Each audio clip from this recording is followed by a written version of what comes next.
Hi there, this is Evil, and today I am going to be redoing one of my tutorials that I feel is a little bit outdated and needs to be updated. So it's going to be on creating backgrounds for edits so that you don't have to necessarily rely on getting your backgrounds from Google all the time. You can make your own and use them for your edits. So we're going to start with the textures that I've selected to make this room for my edit. This here is going to be the wall, and I'm going to drag this over to the floor layer, which I've selected. So I'm going to go ahead and go up to image size, and I'm going to lower the resolution to 72. You don't need to have a resolution of 300 when you are creating something that's going to be used online. 300 and up is used for actual physical printing and is not necessary for online use. 72 is enough. And now I'm going to go ahead and I'm going to size the width at 700, and the height will also be 700. Hit OK. And I'm going to control 1 to bring it into its normal size. I'm going to unlock this background layer, and I'm going to drag it to the top. This is going to be our floor. Control T. I'm going to squish it down to about here. I'm going to zoom out, move this up. Hold Control, grab the bottom anchor, and drag it to the right, and this anchor, and drag that one to the left. Have it even on both sides. And then we'll just center that one line there to make it in the middle of the picture. Then hit enter, and let's move that down a bit. I'm using my arrow keys to move it down a little. Alright, we're going to go ahead now and move this wall into place a bit with my arrow keys again. I guess that's good. I'm going to make a copy of this wall layer and put it, I'm going to move it to the left a bit because there's a little bit of a white line here that because this texture isn't, I'm not able to get the texture perfect. And instead of sitting here and fighting with it, I'm just going to make a copy with Control J and then use my arrow keys to move it over to the left. And now it's all covered. Alright, I'm going to merge these, and now we're going to make shadows for the wall and the floor. Just make a new layer above each. Start with the wall shadow. Get our elliptical marquee tool and start at the top left and go down to just above the floor where the floor line is. Now we're going to invert the selection, fill it with black, and you do this. Get black by hitting D as a David on your keyboard, and it will change whatever colors you have in your color palette over here to black over white. And then we're going to fill this with Alt Delete. Alright, there we go. Now we're going to go up to Filter, Blur, Gaussian Blur. We're going to blur it to about 100. Yep, 100 is good. Alright, now we're going to do the floor. Same thing, elliptical marquee tool. Start at the top left corner of the floor, drag your oval to the right. Right about there. Invert the selection and fill it with Alt Delete. Okay, now you notice the color is covering the wall now, and we don't want that obviously, so you need to make a clipping mask.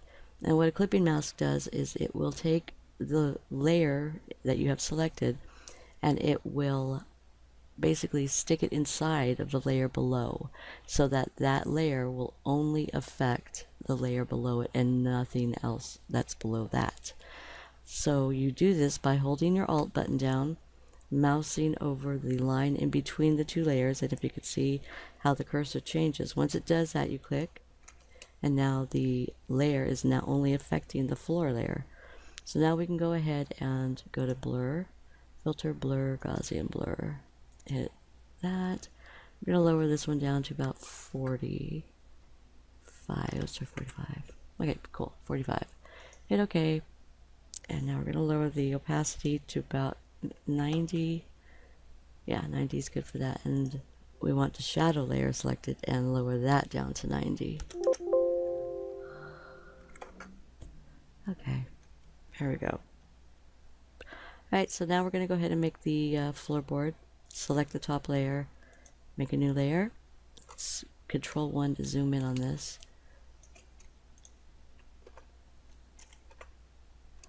Alright. Get your rectangular marquee tool. Rectangular marquee tool this time. Start on the outside of the image and drag it all the way across. You don't want to go down below the floor, just go to the top of the floor line and make your rectangle. And then we're going to get our gradient tool. Click on the gradient tool color bar up there. Select the first you want to make sure you select black over white. Then you want to select the first, I guess I should select black over white. Yours will be at the top. Mine is down here because I have to fix my gradients.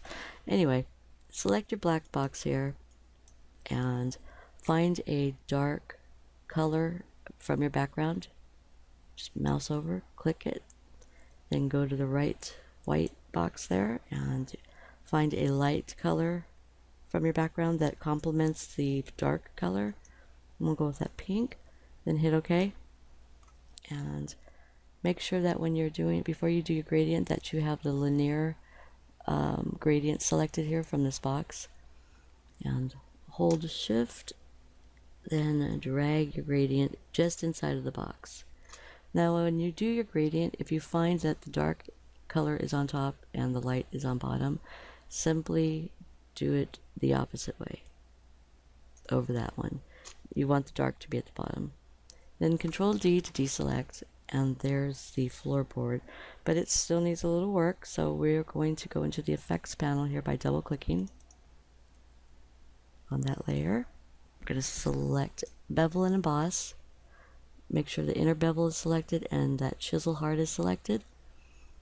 We're going to go down to our highlight and shadow modes down here, and linear dodge add should be selected for the highlight mode. And we're going to find a nice light color in here, like I have already selected in the color from your image. I guess you could use that, or you could just put a lighter color. It's just easier to select your colors from the actual image so it all matches nice. Okay, there's that. Alright, and now we're going to go down to our shadow. Just go ahead and use black because you want it to be dark. You want it to look like a shadow, so we'll use black.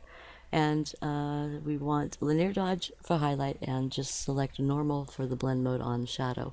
Make sure they're both set to 100% opacity. Make sure that your gloss contour is set to linear, which is the first selection in the gloss contour. Alright, it's getting there. It's starting to look a little bit more like a floorboard. If it's still not looking like a floorboard, maybe it's too rounded or whatever, lower your softening to 0 and play with the size and the depth.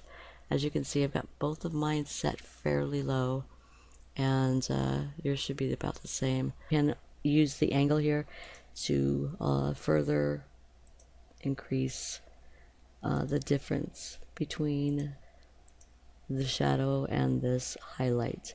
We really want it to look like this is kind of like a softened square. We want it to look like a floorboard, which is a piece of wood. So that's what we're trying to accomplish here. So I think that that's good because it's just not quite dark enough for me. And inner shadow is going to help with that. Select the angle facing down, normal for blend mode. Opacity is at 69 on this one. I have distance at 10 and my size is at 16, and that seems to be good. So now we go ahead and hit OK. And now we need to stretch this out a bit, and I'm gonna blur it out a little bit to help it blend in a little bit with the background better. So Control T it and drag these edges out. Hit OK, or the checkbox. Now I'm going to get my blur tool here, and with a soft round brush, strength at 5, I'm gonna hold my shift. Just gonna, we need to actually rasterize that before we do that because it'll leave weird marks if we don't. So right click it, rasterize layer style, and now hold shift and blur just a few times back and forth. Will be good. And there is our floorboard. So one last thing I'm going to do is add a bit of a shadow on either side of it to make it blend better with the wall and the floor. So make a new layer, create a clipping mask into that floorboard, get a soft round brush, flow turn to about 3, opacity at 100, and get black selected and just simply paint in the outside edges, both of them.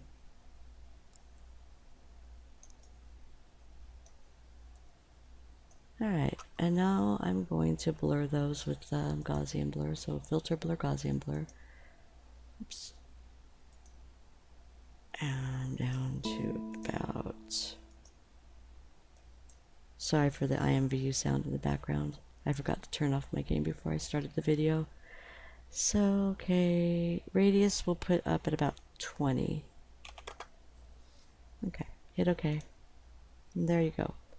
Now our floorboard is ready and our room is ready to be turned into an edit. Thanks for watching, and I hope this helped. Toodles.